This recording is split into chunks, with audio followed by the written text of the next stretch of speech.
Guys, welcome to my channel. My name's Cassandra. If you're new here, welcome. And today I'm going to be talking to you and showing you what Yellowknife, Northwest Territories, Canada is like in the month of October. I try to do one of these videos every month. I think I started in May of this year. We moved in December, just in case you're new. And I have documented our move as well as other things that were, interesting to us since moving from Ontario. We came from Southern Ontario. So I just show you some activities we do, some things we've enrolled our kids in. So the first thing is, I don't know if you guys have seen my general conference video, but at the beginning of every October, we do what's called a general conference. We do a whole bunch of activity bags for our kids. So even if you're not, you don't even know what general conference is, these can be really fun if you have younger kids. They last about 15 minutes a bag, and we do 24 of them. So I give you lots of ideas every 6 months on what you can do to sort of spice things up in your homeschool, or you can use these just to have a fun day. So if you haven't seen that video, it's probably going to pop up in a card here, and I'll also link it down below for you to check it out after you finish this one. So that went really well. As you can see in the pictures, we had a really good time for conference this year. In fact, it might have been the best one ever. I really enjoyed it. It was really fun, and so did they. I told you guys that we were doing, if you saw last month's Yellowknife in September, if you saw that video, I was taking you to the sand pit, and I told you guys like, oh, there's supposed to be a beaver at the end of the trail or whatever, and we didn't ever get to see the beaver. So we went back and I got you a little bit of footage of the beaver.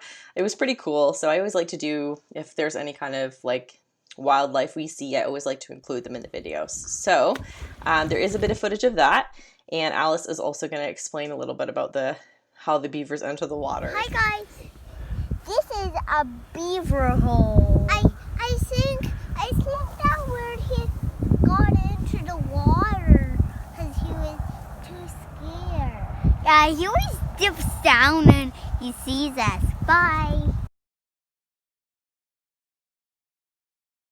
So we didn't get out a lot this month, I find, because I don't know, it's just busy, but also because the weather changed so quickly. It was very fall at the beginning. As you'll see, we did sneak in a fire before it snowed. It snowed, I think, mid-October. I have some footage of when it first snowed that I'll show you guys. It's October and it's starting to snow. Yes, the first snow of the season. I'm not even sure you guys can see it. A little bit. It's October 12th, so this is the first snow that I've seen anyway. You can kind of see it as it goes by, eh? Crazy. But the weather changes so fast here. It's like it snows and the snow sticks and it's here and it builds quickly. So I'll show you guys. Maybe I'll just turn the camera here while there is like quite a bit of snow there. And it is just the beginning of November here when I'm doing this. We do have the kids registered in gymnastics here, and they both are in a class, so my 5-year-old and my 3-year-old. So I have a little bit of footage of the gym, what it looks like, especially after COVID. You'll see some things are covered, like the foam pit and the trampoline. Some things I think that maybe that they can't clean easily, I'm not quite sure, but those things were all open when we took our first class, but it's a little different after COVID. And it seems to be the most reasonable of all the activities. For us, it's hard to find activities here because all the activities seem to be on Sundays, and we don't do sports on Sundays, or it's like you can only have one parent because of COVID. I don't think it's normally like this, but I'm just saying post-COVID, you can only bring one parent in, and I have 2 kids, right? So I can't bring my son in if my daughter has an activity and vice versa. So that's been tricky, but gymnastics has worked for us. So that's what we've done. And yes, we'll show you a bit of footage of that.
And we're gonna move on to Halloween. Halloween here was like the best experience I can remember with my kids. We went to Niven Lake area. If you haven't seen my Niven Lake area video, I'll link it here too, but I'll give you a whole driving tour of Niven Lake in that video. We went to Niven Lake and almost every house was like handing out candy. It was incredible. A lot of people had really creative shoots to, you know, send the candy down. It was a really positive experience for us this year and an awesome Halloween. There was snow on the ground for sure, but it was awesome. Are there chips or chocolate in your future? Yeah, just show you my Halloween pancakes. I got squeeze bottles and I was super proud of them. And so there's a little picture of that as well. We also before we went trick-or-treating in the evening, we went trick-or-treating at the Avon Manor. I'm not even sure I'm saying that correctly, but it's a senior citizen home. And it was actually really cute. So they had it set up in their courtyard and you would take the kids and you'd go around in a little loop and they put candy in front of each of the windows. Senior citizens could sit in the window and watch the kids if they wanted to. So obviously it was really good for families, but we went and we didn't know anybody in the home. And they were so cute. Like you could just tell they were so appreciative of them coming and they were like waving at the kids and trying to talk to the kids. I mean, you can't hear what they're saying, but it was really cute. It was really, yeah, again, a really positive experience and a fun thing to do. You know, the kids are just like angsty all day to go trick-or-treating. So it was kind of like a fun thing to just like, okay, we're going to go before dinner and then go trick-or-treating after dinner. So I just made the day go by faster and have them not be like ultra excited all day. Another thing I wanted to talk about is our library does these do-it-yourself story times since COVID. And they are awesome. We got one, you get to pick a theme. So you just email them a theme. And our library here is excellent, by the way. Like I'll talk about the Halloween thing in a second, but you can request like any book for them to buy and they will buy it, I'm pretty sure, like no matter what it is. They have a really big budget and I don't think a lot of people submit like books that they want to buy and stuff. So I've got them to buy quite a few books since I've been here, since they told me. So we have a really good library and they're really friendly and every library does cool programs, but I'm really liking this one that I'm going to tell you about. So do-it-yourself story time. So you just give them a theme and then they give you a package. So the package has songs in it. It has rhymes. It has like a little story with laminated props. It can also be with rhymes. So like, for example, they had like the 3 little pumpkin story. So they laminated a bunch of pumpkins and some mice and whatever. And it shows you what to do in the story and you act it out with the kids. And then it gives you a craft and the craft was awesome. It was like something I wouldn't have done. It was like these big foam pumpkins. And then they gave you like a whole huge bag of stickers. Like we used those stickers, like they were puffy stickers. And we used those stickers for so many crafts after that. They also do homeschool buckets and they let you take the things out for longer. That's the only drawback I would say about our library is they don't auto renew your book. That's the only complaint. Other than that, our library is awesome. Another cool thing, and this is technically in November, but it's November 1st to November 3rd, and it really goes with Halloween, so I wanted to include it in this video. But they do this amazing thing here called Pumpkin Lane, and they had over 400 pumpkins there the night we went. I'm sure there was many more after we went, because you go and you bring your pumpkins and you line them all up along this walk, and you walk along and see all the pumpkins. And it was so cool. They had some incredible pumpkins and it just really felt like such a community thing. Like there were so many people there from the community walking along and it was beautiful and it was such a creative way to like enjoy those pumpkins. I don't know. I loved it. That one says boo.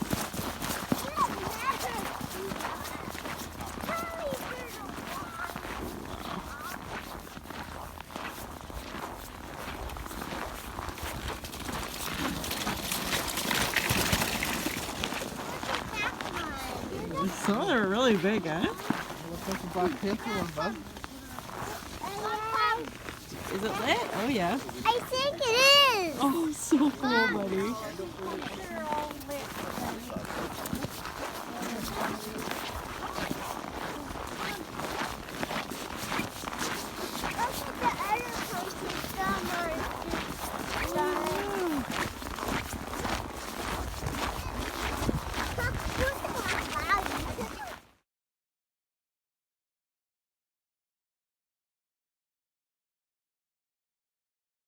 I also put in some footage here of they had this like big hill for the kids to play on.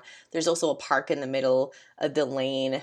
We let our kids play on it for a bit, but obviously it's a different experience to play on the park when it snowed outside, snowing and freezing. But it was such a good time, really fun. Great little family event, so highly recommend that as well. So if you are here in October around those times and you want to visit some of those things, I hope that this video has been helpful to you.